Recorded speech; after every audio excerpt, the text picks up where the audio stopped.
जब से इजरायल ने गाजा में हमास के खिलाफ ऑपरेशन शुरू किया है, तब से ईरान समर्थित कई समूह इजरायल पर हावी हैं। लेबनान के हिजबुल्लाह से लेकर फिलिस्तीनी इस्लामिक जिहाद तक, इराक के कताइब हिजबुल्लाह से लेकर यमन के हूती विद्रोही तक इजरायल पर हमलावर हैं।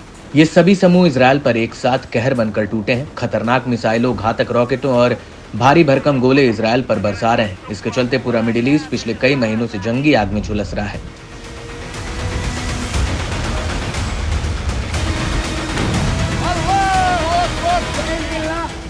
इन चरमपंथी समूहों में से यमन के हूती विद्रोही समंदर में इजरायल को बड़ा नुकसान पहुंचाने में जुटे हैं। यमन से लगते लाल सागर से लेकर अदन की खाड़ी तक और अब हिंद महासागर से भूमध्य सागर तक हूती लड़ाकों का आतंक मचा हुआ है। लड़ाके जहाजों को हाईजैक कर रहे हैं, हमला कर आग के हवाले कर रहे हैं, तो कई जहाज हूतियों के हमले से समंदर में ही समा गए हैं। इससे शिपिंग रूट काफी बाधित हुआ है। एशिया से यूरोप की ओर लाल सागर में होने वाला व्यापार करीब 80% तक गिर गया है। ऐसे में शिपिंग रूट बेहद लंबा और महंगा हो गया है, जो अब दक्षिणी अफ्रीका से होकर गुजरने के लिए मजबूर है।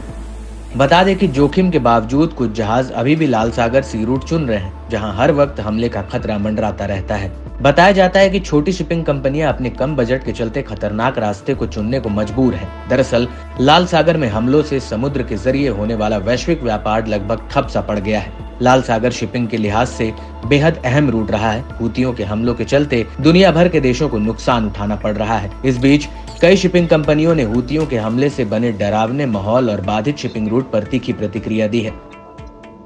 CAMA-CGAM के अध्यक्ष ने कहा कि फ्रांसीसी शिपिंग समूह ने अपने अधिकतर लाल सागर यात्राएं निलंबित कर दी हैं। वहीं डायना शिपिंग ने बताया कि कंपनी के जहाज स्वेज नहर से गुजरने से बच रहे हैं। बेल्जियम की तेल टैंकर कंपनी यूरोनाव ने कहा कि वह अगले आदेश तक लाल सागर से दूरी बनाए रखी है। नॉर्वे के तेल टैंकर ग्रुप फ्रंटलाइन ने कहा कि उसके जहाज लाल सागर और अदन की खाड़ी से बचेंगे। जर्मन कंटेनर शिपिंग लाइन ने निराशा जताते हुए कहा कि हमें उम्मीद नहीं है कि शिपिंग बिजनेस लाल सागर में फिर से शुरू हो पाएगा, भले ही हमास और इजरायल के बीच तुरंत युद्ध विराम हो जाए।